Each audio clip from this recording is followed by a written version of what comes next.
The Adventures of Huckleberry Finn by Mark Twain. Chapter 34. We stopped talking and got to thinking. By and by, Tom says, "Looky here, Huck. What fools we are to not think of it before. I bet I know where Jim is." "No, where?" "In that hut down by the ash hopper." "Why, looky here. When we was at dinner, didn't you see a nigger man go in there with some vittles?" "Yes. What did you think the vittles was for?" "For a dog." "So did I. Well, it wasn't for a dog." "Why?" "Because part of it was watermelon." "So it was. I noticed it. Well, it does beat all that I never thought about a dog not eating watermelon. It shows how a body can see and don't see at the same time. Well, the nigger unlocked the padlock when he went in, and he locked it again when he came out. He fetched Uncle a key about the time we got up from table. Same key, I bet. Watermelon shows man, lock shows prisoner, and it ain't likely there's two prisoners on such a little plantation, and where the people's all so kind and good. Jim's the prisoner. All right, I'm glad we found it out detective fashion. I wouldn't give shucks for any other way. Now, you work your mind and study out a plan to steal Jim, and I will study out one too, and we'll take the one we like best. What a head for just a boy to have. If I had Tom Sawyer's head, I wouldn't trade it off to be a duke, nor mate of a steamboat, nor clown in a circus, nor nothing I can think of. I went to thinking out a plan, but only just to be doing something. I knowed very well where the right plan was going to come from. Pretty soon Tom says, "Ready?" "Yes," I says. "All right, bring it out." "My plan is this," I says. "We can easy find out if it's Jim in there. Then get up my canoe tomorrow night and fetch my raft over from the island. Then the first dark night that comes, steal the key out of the old man's breeches after he goes to bed, and shove off down the river on the raft with Jim, hiding daytimes and running nights, the way me and Jim used to do before. Wouldn't that plan work?" "Work? Why, certainly it would work, like rats a fightin', but it's too blame simple. There ain't nothing to it. What's the good of a plan that ain't no more trouble than that? It's as mild as goose milk. Why, Huck, it wouldn't make no more talk than breaking into a soap factory." I never said nothing, because I weren't expectin' nothing different, but I knowed mighty well that whenever he got his plan ready, it wouldn't have none of them objections to it. And it didn't.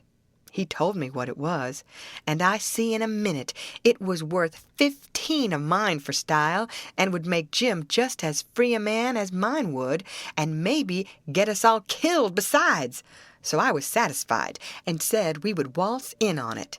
I needn't tell what it was here, because I knowed it wouldn't stay the way it was. I knowed he would be changing it around every which way as we went along, and heaving in new bullinesses wherever he got a chance. And that is what he done. Well, one thing was dead sure, and that was that Tom Sawyer was in earnest, and was actually going to help steal that nigger out of slavery. That was the thing that was too many for me. Here was a boy that was respectable and well brung up, and had a character to lose, and folks at home that had characters, and he was bright and not leather-headed, and knowing and not ignorant, and not mean but kind. And yet here he was, without any more pride or rightness or feeling than to stoop to this business and make himself ashamed and his family ashamed before everybody. I couldn't understand it no way at all. It was outrageous, and I knowed I ought to just up and tell him so, and so be his true friend, and let him quit the thing right where he was and save himself. And I did start to tell him, but he shut me up and says, "Don't you reckon I know what I'm about? Don't I generally know what I'm about?" "Yes." "Didn't I say I was going to help steal the nigger?" "Yes." "Well, then." That's all he said, and that's all I said.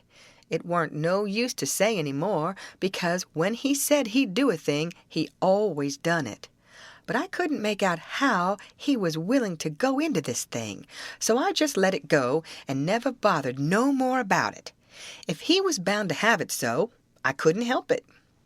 When we got home, the house was all dark and still, so we went on down to the hut by the ash hopper for to examine it. We went through the yard so as to see what the hounds would do.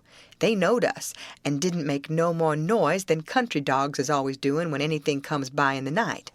When we got to the cabin, we took a look at the front and the two sides, and on the side I weren't acquainted with, which was the north side, we found a square window hole up tolerable high, with just one stout board nailed across it. I says, "Here's the ticket.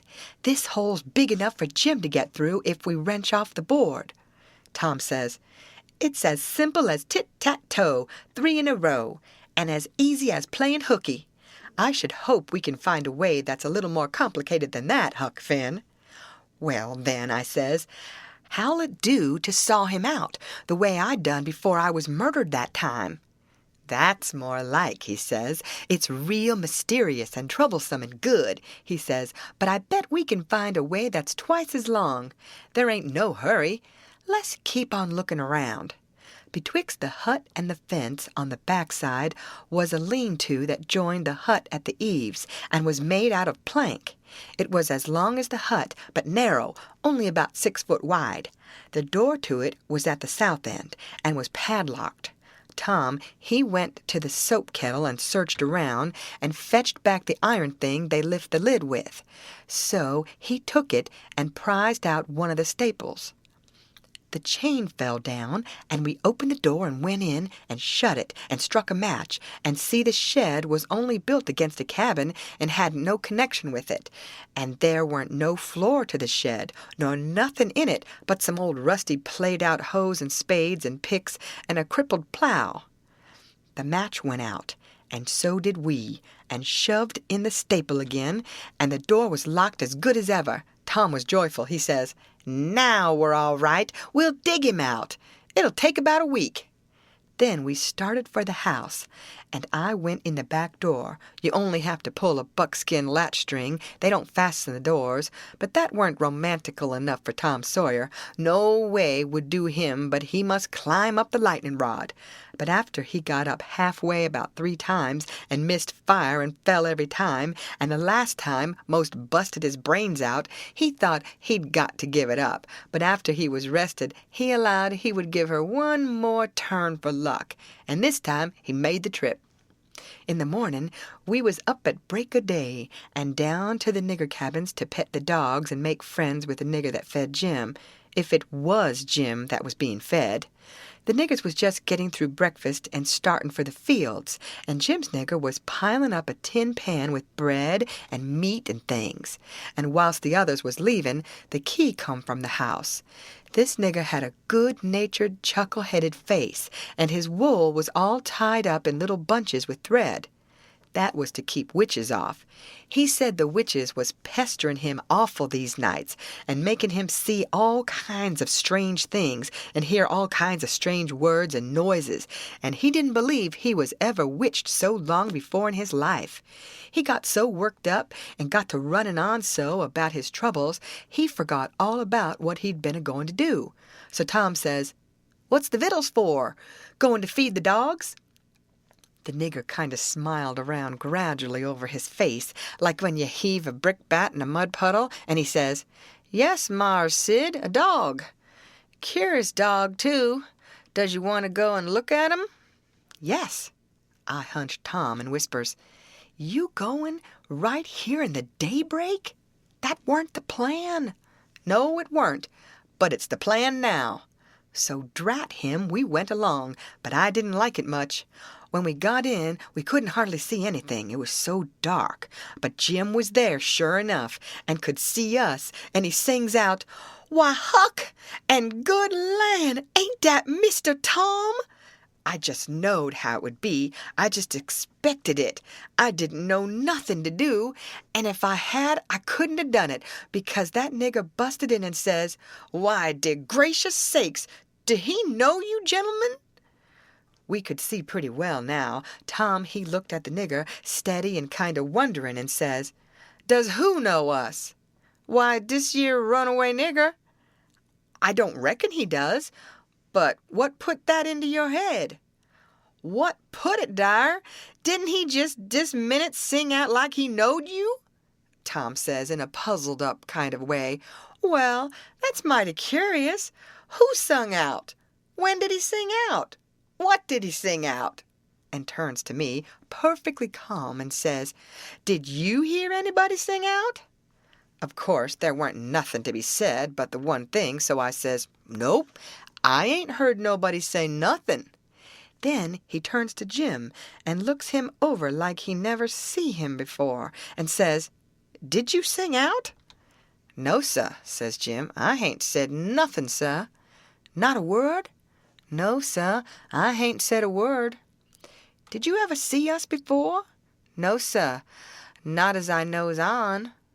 So Tom turns to the nigger, which was looking wild and distressed, and says, kind of severe, "What do you reckon's the matter with you anyway? What made you think somebody sung out?" "Oh, it's the dad blame witches, sir, and I wisht I was dead, I do.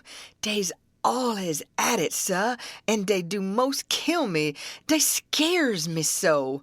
Please, too, don't tell nobody about it, sir, or old Mars Silas, he'll scold me, case he say dey ain't no witches. I just wish to goodness he was here now. Den what would he say? I just bet he couldn't find no way to get around it dis time. But it's allers just so. People dat sot stays sot. Dey won't look into nothing and find it out for deyselves, and when you find it out and tell 'em about it, dey don't believe you."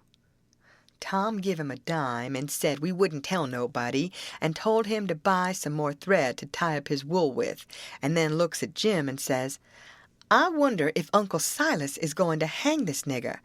If I was to catch a nigger that was ungrateful enough to run away, I wouldn't give him up, I'd hang him."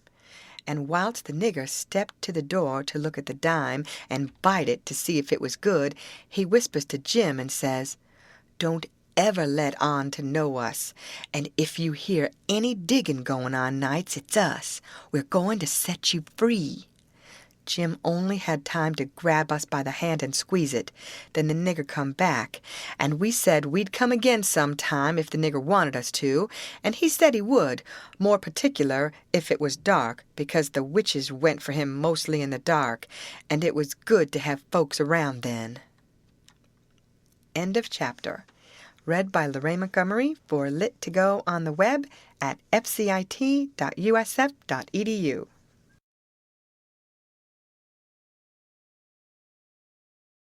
The Adventures of Huckleberry Finn by Mark Twain. Chapter 35. It would be most an hour yet till breakfast, so we left and struck down into the woods, because Tom said we got to have some light to see how to dig by, and a lantern makes too much, and might get us into trouble. What we must have was a lot of them rotten chunks that's called foxfire, and just makes a soft kind of glow when you lay them in a dark place.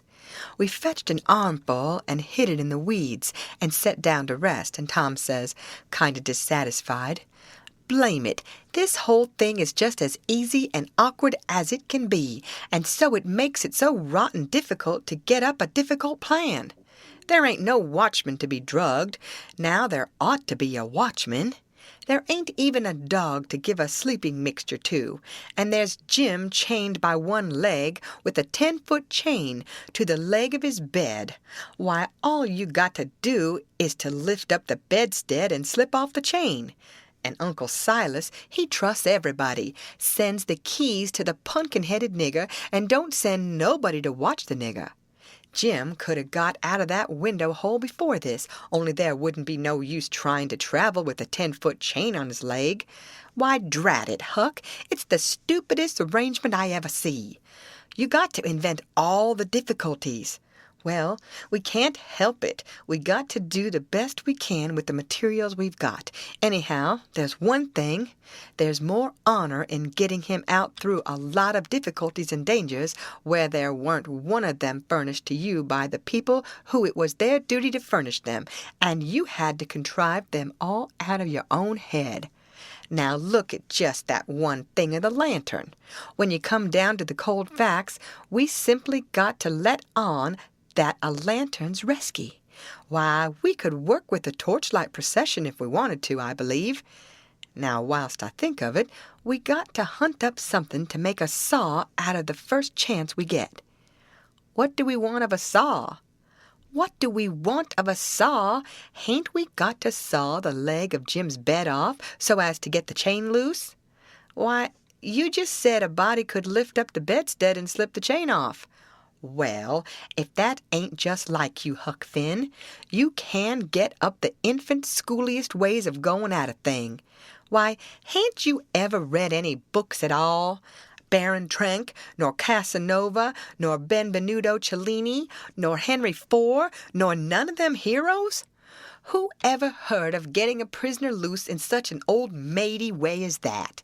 No, the way all the best authorities does is to saw the bed leg in two, and leave it just so, and swallow the sawdust, so it can't be found, and put some dirt and grease around the sawed place, so the very keenest seneschal can't see no sign of its being sawed, and thinks the bed leg is perfectly sound. Then, the night you're ready, fetch the leg a kick. Down she goes, slip off your chain, and there you are.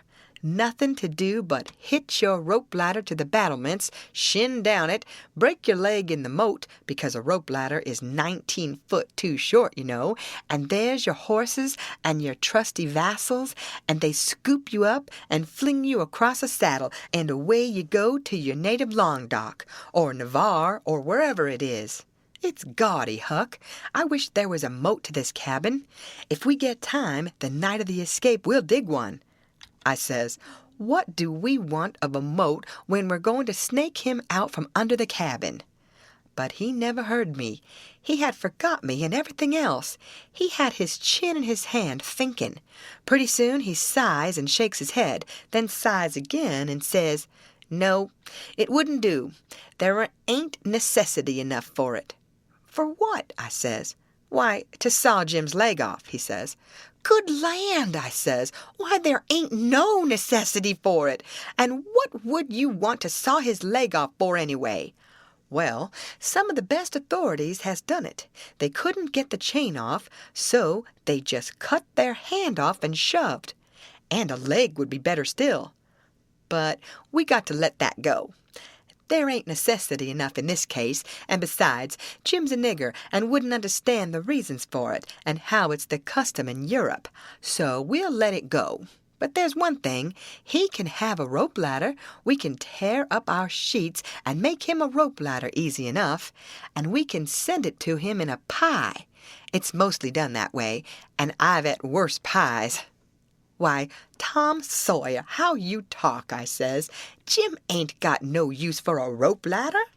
He has got use for it. How you talk. You better say you don't know nothing about it.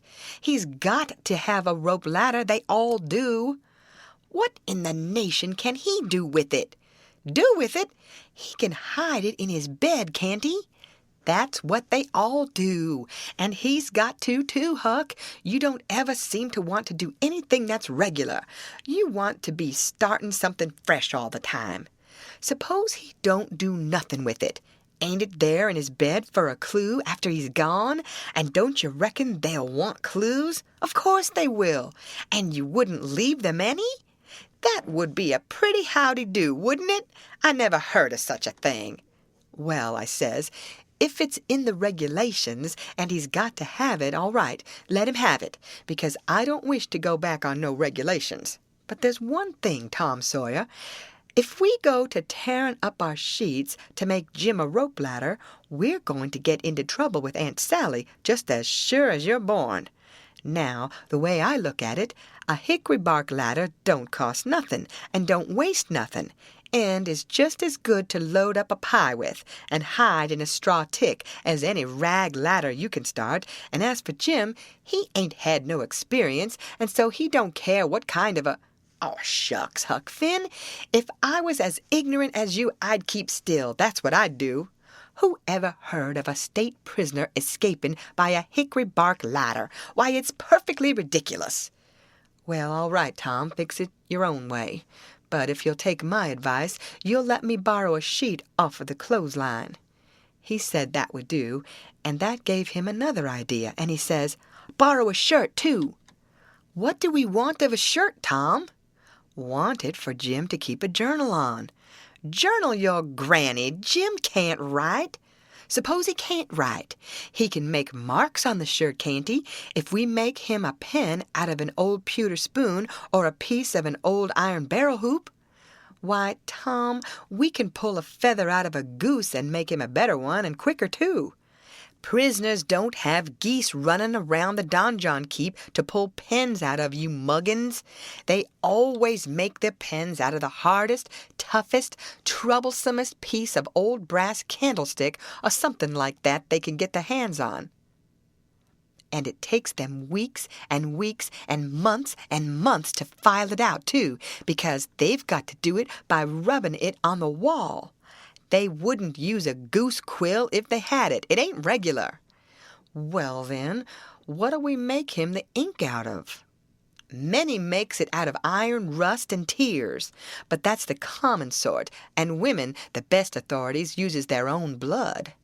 Jim can do that, and when he wants to send any little common, ordinary, mysterious message to let the world know where he's captivated, he can write it on the bottom of a tin plate with a fork and throw it out of the window. The Iron Mask always done that, and it's a blame good way, too. Jim ain't got no tin plates. They feed him in a pan." "That ain't nothing. We can get him some." "Can't nobody read his plates." "That ain't got anything to do with it, Huck Finn. All he's got to do is to write on the plate and throw it out. You don't have to be able to read it. Why, half the time you can't read anything a prisoner writes on a tin plate or anywhere else." "Well, then, what's the sense in wasting the plates?" "Why, blame it all, it ain't the prisoner's plates." "But it's somebody's plates, ain't it?" "Well, supposing it is, what does the prisoner care whose—" He broke off there because we heard the breakfast horn blowing, so we cleared out for the house. Along during the morning I borrowed a sheet and a white shirt off of the clothesline, and I found an old sack and put them in it, and we went down and got the foxfire and put that in too. I called it borrowing because that was what Pap always called it, but Tom said it warn't borrowing, it was stealing. He said we was representing prisoners, and prisoners don't care how they get a thing, so they get it, and nobody don't blame them for it either. It ain't no crime in a prisoner to steal the thing he needs to get away with, Tom said.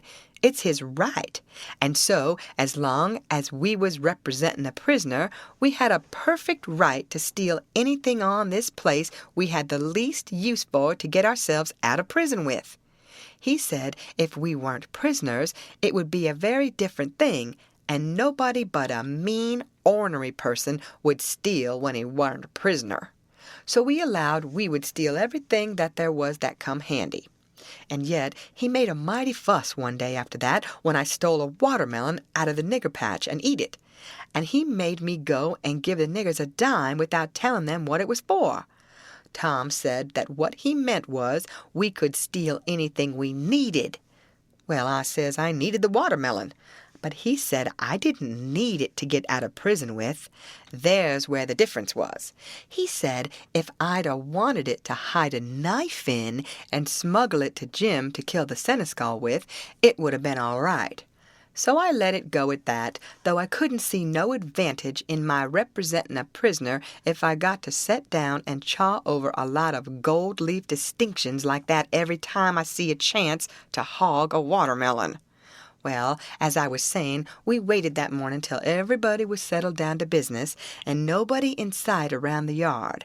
Then Tom, he carried the sack into the lean-to, whilst I stood off a piece to keep watch. By and by he come out, and we went and set down on the woodpile to talk. He says, "Everything's all right now except tools, and that's easy fixed." "Tools?" I says. "Yes. Tools for what?" "Why, to dig with. We ain't a-going to gnaw him out, are we?" "Ain't them old crippled picks and things in there good enough to dig a nigger out with?" I says. He turns on me, looking pitying enough to make a body cry, and says, "Huck Finn, Did you ever hear of a prisoner having picks and shovels and all the modern conveniences in his wardrobe to dig himself out with? Now, I want to ask you, if you got any reasonableness in you at all, what kind of a show would that give him to be a hero? Why, they might as well lend him the key and done with it. Picks and shovels, why, they wouldn't furnish 'em to a king.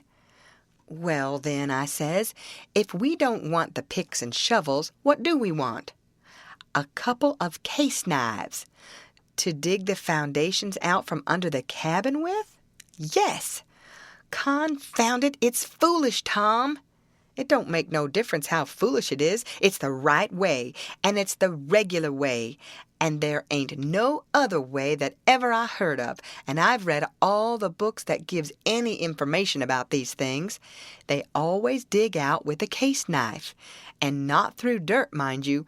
Generally, it's through solid rock, and it takes them weeks and weeks and weeks and forever and ever. Why, look at one of them prisoners in the bottom dungeon of the Castle d'If in the harbor of Marseille that dug himself out that way. How long was he at it, you reckon? I don't know. Well, guess. I don't know, a month and a half. 37 year, and he come out in China. That's the kind. I wish the bottom of this fortress was solid rock. Jim don't know nobody in China. What's that got to do with it?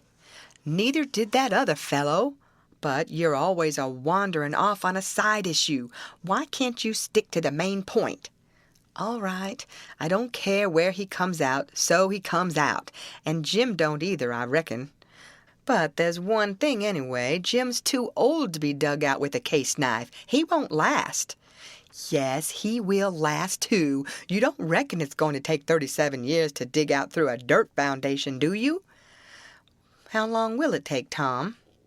Well, we can't risk being as long as we ought to, because it mayn't take very long for Uncle Silas to hear from down there by New Orleans.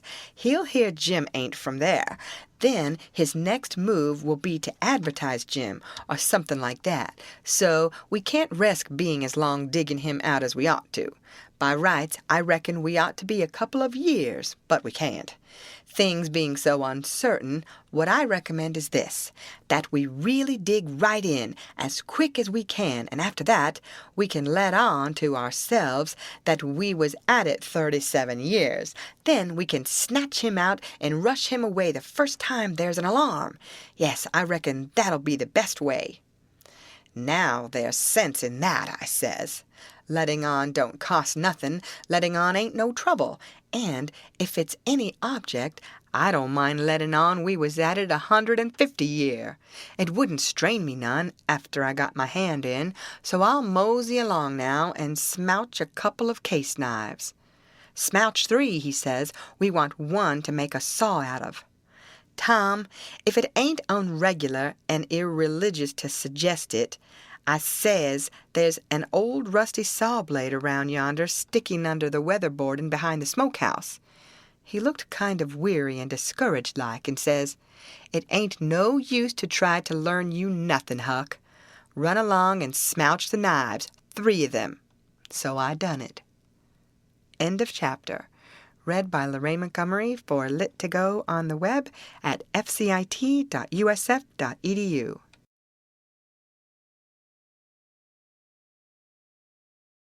The Adventures of Huckleberry Finn by Mark Twain. Chapter 36.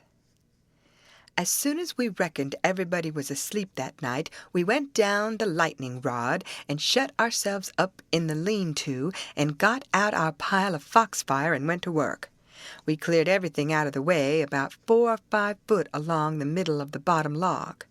Tom said we was right behind Jim's bed now, and we'd dig in under it, and when we got through, there couldn't nobody in the cabin ever know there was any hole there, because Jim's counterpin hung down most to the ground, and you'd have to raise it up and look under to see the hole.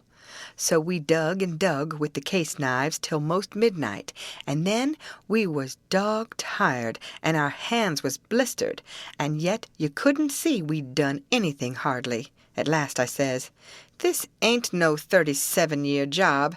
This is a 38-year job, Tom Sawyer." He never said nothing, but he sighed, and pretty soon he stopped digging, and then for a good little while I knowed that he was thinking. Then he says, "It ain't no use, Huck. It ain't a-going to work. If we was prisoners it would, because then we'd have as many years as we wanted and no hurry, and we wouldn't get but a few minutes to dig every day while they was changing watches, and so our hands wouldn't get blistered, and we could get it up right along, year in and year out, and do it right and the way it ought to be done. But we can't fool along. We got to rush. We ain't got no time to spare. If we was to put in another night this way, we'd have to knock off for a week to let our hands get well. Couldn't touch a case knife with them sooner." "Well, then, what are we going to do, Tom?" "I'll tell you. It ain't right, and it ain't moral, and I wouldn't like it to get out. But there ain't only just the one way. We got to dig him out with the picks and let on it's case knives." "Now you're talking," I says.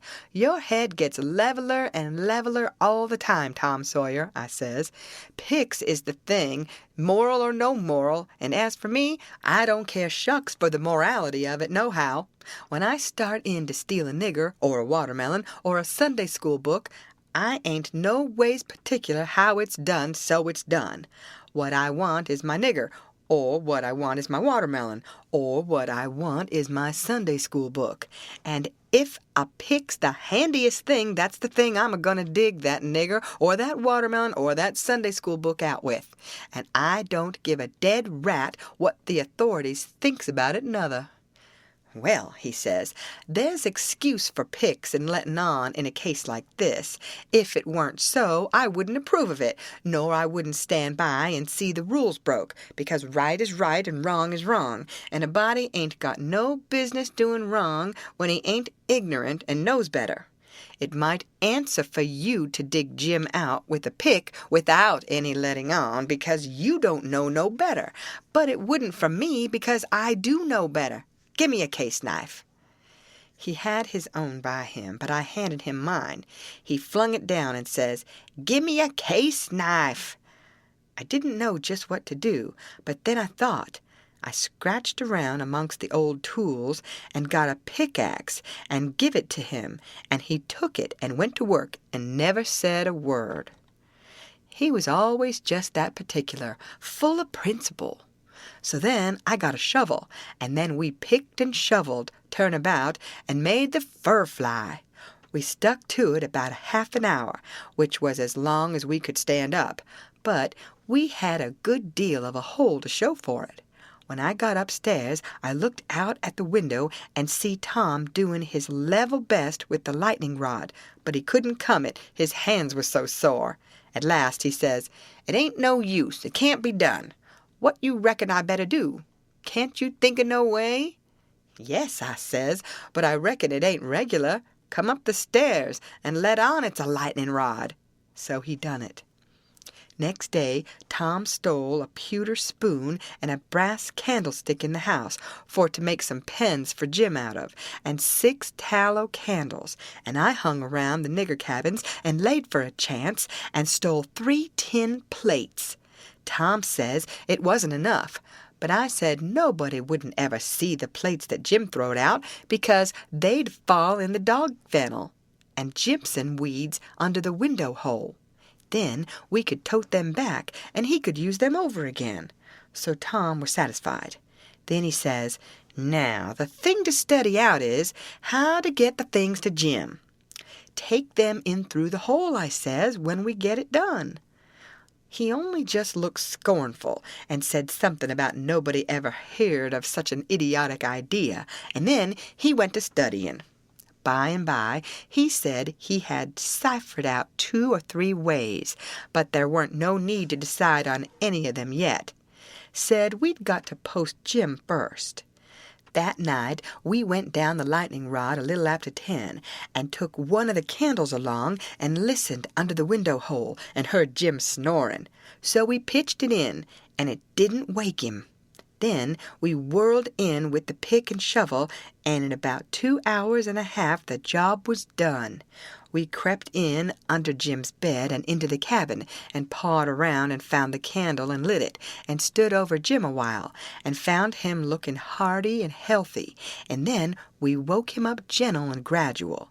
He was so glad to see us he most cried, and called us honey, and all the pet names he could think of, and was for having us hunt up a cold chisel to cut the chain off of his leg with right away, and clearing out without losing any time.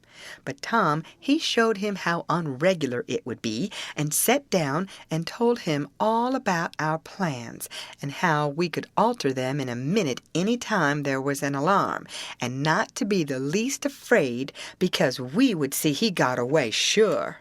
So Jim, he said it was all right, and we sat there and talked over old times a while, and then Tom asked a lot of questions, and when Jim told Uncle Silas come in every day or two to pray with him, and Aunt Sally come in to see if he was comfortable and had plenty to eat, and both of them was kind as they could be, Tom says, "Now I know how to fix it.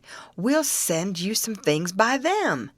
I said, "Don't do nothing of the kind. It's one of the most jackass ideas I ever struck." But he never paid no attention to me, went right on. It was his way when he'd got his plans set.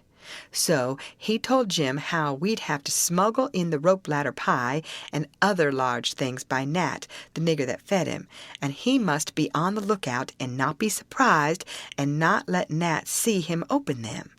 And when we would put small things in Uncle's coat pockets, and he must steal them out. And we would tie things to Aunt's apron strings, or put them in her apron pocket if we got a chance, and told him what they would be and what they was for, and told him how to keep a journal on the shirt with his blood and all that. He told him everything. Jim, he couldn't see no sense in the most of it, but he allowed we was white folks and knowed better than him, so he was satisfied, and said he would do it all just as Tom said. Jim had plenty corncob pipes and tobacco, so we had a right down good sociable time. Then we crawled out through the hole, and so home to bed, with hands that looked like they'd been chawed. Tom was in high spirits. He said it was the best fun he ever had in his life, and the most intellectual, and said if he could only see his way to it, we would keep it up all the rest of our lives, and leave Jim to our children to get out. For he believed Jim would come to like it better and better the more he got used to it. He said that in that way it could be strung out to as much as 80 year, and would be the best time on record. And he said it would make us all celebrated that had a hand in it. In the morning we went out to the woodpile and chopped up the brass candlestick into handy sizes, and Tom put them and the pewter spoon in his pocket. Then he went to the nigger cabins, and while I got Nat's notice off, Tom shoved a piece of candlestick into the middle of a corn pone that was in Jim's pan, and we went along with Nat to see how it would work, and it just worked noble. When Jim bit into it, it most mashed all his teeth out, and there weren't ever anything could 'a' worked better. Tom said so himself. Jim, he never let on, but what it was only just a piece of rock or something like that that's always getting into bread, you know. But after that he never bit into nothing but what he jabbed his fork into in 3 or 4 places first. And whilst we was a-standing there in the dimmish light, here comes a couple of the hounds bulging in from under Jim's bed, and they kept on piling in till there was 11 of them, and there weren't hardly room in there to get your breath. By jings, we forgot to fasten that lean-to door. The nigger Nat, he only just hollered witches once, and keeled over onto the floor amongst the dogs, and begun to groan like he was dying. Tom jerked the door open and flung out a slab of Jim's meat, and the dogs went for it, and in 2 seconds he was out himself and back again and shut the door, and I knowed he'd fix the other door too. Then he went to work on the nigger, coaxing him and petting him, and asking him if he'd been imagining he saw something again. He raised up and blinked his eyes around and says, Mars Sid, you'll say I's a fool, but if I didn't believe I see most 1,000,000 dogs or devils or something, I wished I may die right here in these tracks. I did most surely. Mars Sid, I felt 'em. I felt 'em, sir. They was all over me. Dad fetch it, I just wished I could get my hands on one of them witches just once, only just once, it's all I'd asked. But mostly I wished they'd let me alone, I does. Tom says, well, I tell you what I think. What makes them come here just at this runaway nigger's breakfast time? It's because they're hungry, that's the reason. You make them a witch pie. That's the thing for you to do. But my land, Mars Sid, how's I going to make 'em a witch pie? I don't know how to make it. I hain't ever hearn of such a thing before. Well, then, I'll have to make it myself. Will you do it, honey? Will you? I'll wash up the ground and your foot, I will. All right, I'll do it, seeing it's you, and you've been good to us and showed us the runaway nigger. But you got to be mighty careful. When we come around, you turn your back, and then whatever we've put in the pan, don't let on you see it at all. And don't you look when Jim unloads the pan. Something might happen. I don't know what. And above all, don't you handle the witch things. Handle 'em, Mars Sid? What is you a-talking about? I wouldn't lay the weight of my finger on 'em. Not for $100,000 billion, I wouldn't. End of chapter. Read by Lorraine Montgomery for Lit to Go on the web at fcit.usf.edu.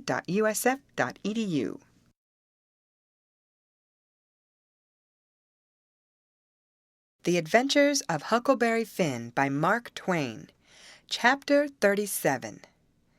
That was all fixed, so then we went away and went to the rubbish pile in the backyard where they keep the old boots and rags and pieces of bottles and wore-out tin things and all such truck, and scratched around and found an old tin washpan and stopped up the holes as well as we could to bake the pie in, and took it down cellar and stole it full of flour and started for breakfast, and found a couple of shingle nails that Tom said would be handy for a prisoner to scrabble his name and sorrows on the dungeon walls with, and dropped one of them in Aunt Sally's apron pocket, which was hanging on a chair, and the other we stuck in the band of Uncle Silas's hat, which was on the bureau, because we heard the children say their pa and ma was going to the runaway nigger's house this morning, and then went to breakfast, and Tom dropped the pewter spoon in Uncle Silas's coat pocket, and Aunt Sally wasn't come yet, so we had to wait a little while.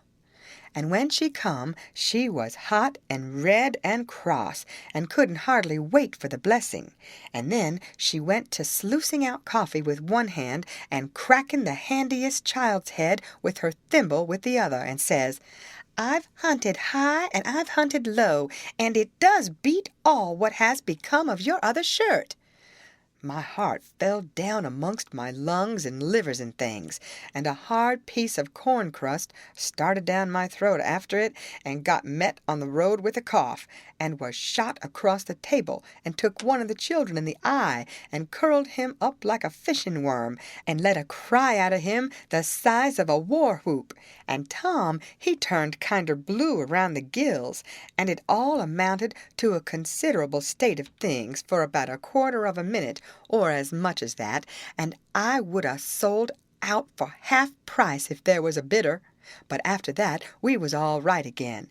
It was the sudden surprise of it that knocked us so kinder cold. Uncle Silas, he says, "It's most uncommon curious. I can't understand it. I know perfectly well I took it off because you hain't got but one on. Just listen at the man. I know you took it off, and know it by a better way than your wool-gathering memory, too, because it was on the clothesline yesterday. I see it there myself. But it's gone. That's the long and the short of it, and you'll just have to change to a red flannel one till I can get time to make a new one. And it'll be the third I've made in 2 years. It just keeps a body on the jump to keep you in shirts, and whatever you do manage to do with them all is more'n I can make out." A body'd think you would learn to take some sort of care of 'em at your time of life." "I know it, Sally, and I do try all I can, but it oughtn't to be altogether my fault because, I don't see them nor have nothing to do with them except when they're on me, and I don't believe I've ever lost one of them off of me." "Well, it ain't your fault if you haven't, Silas. You'd 'a' done it if you could, I reckon. And the shirt ain't all that's gone, nother. There's a spoon gone, and that ain't all. There was 10, and now there's only 9. The calf got the shirt, I reckon, but the calf never took the spoon, that's certain." "Why, what else is gone, Sally?" "There's 6 candles gone, that's what. The rats could 'a' got the candles, and I reckon they did. I wonder they don't walk off with the whole place, the way you're always going to stop their holes and don't do it. And if they weren't fools, they'd sleep in your hair, Silas. You'd never find it out, but you can't lay the spoon on the rats, and that I know." "Well, Sally, I'm in fault, and I acknowledge it. I've been remiss, but I won't let tomorrow go by without stopping up them holes." "Oh, I wouldn't hurry. Next year'll do." "Matilda Angelina Araminta Phelps!" Whack comes the thimble, and the child snatches her claws out of the sugar bowl without fooling around any. Just then the nigger woman steps on to the passage and says, "Missus, there's a sheet gone." "A sheet gone? Well, for the land's sake!" "I'll stop up them holes today," says Uncle Silas, looking sorrowful. "Oh, do shut up. Suppose the rats took the sheet. Where's it gone, Lizzie?" "Claw to goodness, I hain't no notion, Miss Sally. She was on de clothesline yesterday, but she's done gone. She ain't there no more now." "I reckon the world is coming to an end. I never see the beat of it in all my born days. A shirt and a sheet and a spoon and 6 Missus, comes a young yaller wench, dey's a brass candlestick missing." "Clear out from here, you hussy, or I'll take a skillet to you." Well, she was just a bilin'.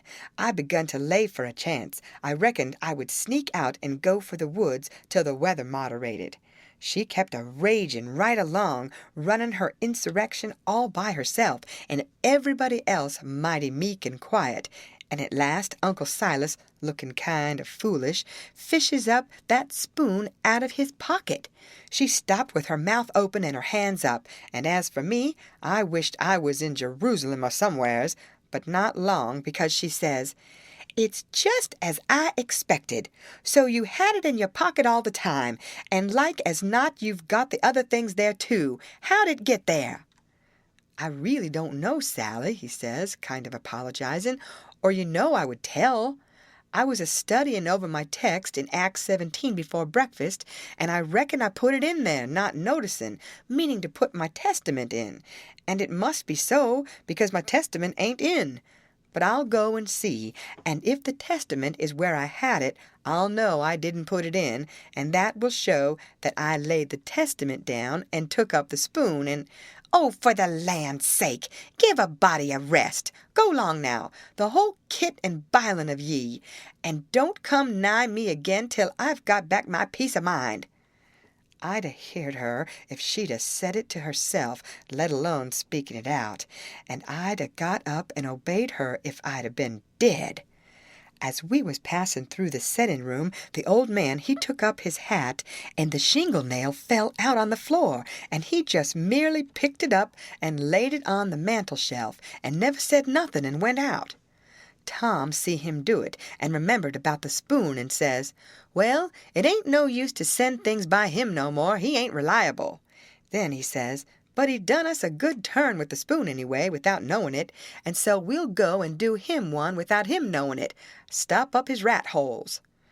There was a noble good lot of them down cellar, and it took us a whole hour, but we done the job tight and good and ship-shape. Then we heard steps on the stairs and blowed out our light and hid. And here comes the old man with a candle in one hand and a bundle of stuff in the other, looking as absent-minded as year before last. He went a-mooning around, first to one rat hole and then another, till he'd been to them all. Then he stood about 5 minutes, picking tallow drip off of his candle and thinking. Then he turns off slow and dreamy towards the stairs, saying, "Well, for the life of me, I can't remember when I done it. I could show her now that I weren't to blame on account of the rats, but never mind, let it go. I reckon it wouldn't do no good." So he went on a-mumbling upstairs, and then we left. He was a mighty nice old man, and always is. Tom was a good deal bothered about what to do for a spoon, but he said we'd got to have it, so he took a think. When he had ciphered it out, he told me how we was to do. Then he went and waited around the spoon basket till we see Aunt Sally coming, and then Tom went to counting the spoons and laying them out to one side, and I slid one of them up my sleeve, and Tom says, "Why, Aunt Sally, there ain't but 9 spoons yet." She says, "Go 'long to your play and don't bother me. I know better. I counted 'em myself." "Well, I've counted them twice, Auntie, and I can't make but 9. She looked out of all patience, but of course she come to count, anybody would. "I declare to gracious, there ain't but 9, she says. "Why, what in the world? Plague take the things, I'll count 'em again." So I slipped back the one I had, and when she got done counting, she says, "Hang the troublesome rubbage, there's 10 now." And she looked huffy and bothered both, but Tom says, "Why, Auntie, I don't think there's 10. "You numbskull, didn't you see me count 'em?" "I know, but, well, I'll count 'em again." So I smouched one, and they came out 9, same as the other time. Well, she was in a tearing way, just a trembling all over, she was so mad. But she counted and counted till she got that addled she'd start to count in the basket for a spoon sometimes, and so 3 times they come out right, and 3 times they come out wrong. Then she grabbed up the basket and slammed it across the house and knocked the cat galley west, and she said cleared out and let her have some peace, and if we come bothering around her again betwixt that and dinner she'd skin us. So we had the odd spoon and dropped it in her apron pocket while she was a-giving us our sailing orders, and Jim got it all right, along with her shingle nail, before noon. We was very well satisfied with this business, and Tom allowed it was worth twice the trouble it took, because he said now she couldn't ever count them spoons twice alike again to save her life, and wouldn't believe she'd counted them right if she did, and said that after she'd about counted her head off for the next 3 days, he judged she'd give it up and offer to kill anybody that wanted her to ever count them any more. So we put the sheet back on the line that night and stole one out of her closet, and kept on putting it back and stealing it again for a couple of days till she didn't know how many sheets she had any more, and she didn't care, and weren't a-going to bullyrag the rest of her soul out about it, and wouldn't count them again not to save her life. She'd druther die first. So we was all right now, as to the shirt and the sheet and the spoon and the candles, by the help of the calf and the rats and the mixed-up counting, and as to the candlestick, it warn't no consequence. It would blow over by and by. But that pie was a job. We had no end of trouble with that pie. We fixed it up away down in the woods and cooked it there, and we got it done at last, and very satisfactory too, but not all in one day, and we had to use up 3 washpans full of flour before we got through, and we got burnt pretty much all over in places, and eyes put out with the smoke. Because, you see, we didn't want nothing but a crust, and we couldn't prop it up right, and she would always cave in. But of course we thought of the right way at last, which was to cook the latter too in the pie. So then we laid in with Jim the second night, and tore up the sheet all in little strings, and twisted them together, and long before daylight we had a lovely rope that you could a hung a person with. We let on it took 9 months to make it. And in the forenoon we took it down to the woods, but it wouldn't go into the pie. Being made of a whole sheet that way, there was rope enough for 40 pies if we'd a wanted them, and plenty left over for soup or sausage or anything you choose. We could a had a whole dinner. But we didn't need it. All we needed was just enough for the pie, and so we throwed the rest away. We didn't cook none of the pies in the washpan, afraid the solder would melt. But Uncle Silas, he had a noble brass warming pan, which he thought considerable of, because it belonged to one of his ancestors, with a long wooden handle that come over from England with William the Conqueror in the Mayflower, or one of them early ships, and was hid away up garret with a lot of other old pots and things that was valuable, not on account of being any account, because they weren't, but on account of them being relics, and we snaked her out, private, and took her down there, but she failed on the first pies, because we didn't know how, but she come up smiling on the last one. We took and lined her with dough, and set her in the coals, and loaded her up with rag rope, and put on a dough roof, and shut down the lid, and put hot embers on top, and stood off 5 foot, with the long handle cool and comfortable, and in 15 minutes she turned out a pie that was a satisfaction to look at. But the person that ate it would want to fetch a couple of cags of toothpicks along, for if that rope ladder wouldn't cramp him down to business, I don't know nothing what I'm talking about, and lay him in enough stomachache to last him till next time, too. Nat didn't look when we put the witch pie in Jim's pan, and we put the 3 tin plates in the bottom of the pan under the vittles, and so Jim got everything all right, and as soon as he was by himself, he busted into the pie and hid the rope ladder inside of his straw tick, and scratched some marks on a tin plate and throwed it out of the window hole. End of chapter. Read by Lorraine Montgomery for Lit to Go on the web at fcit.usf.edu.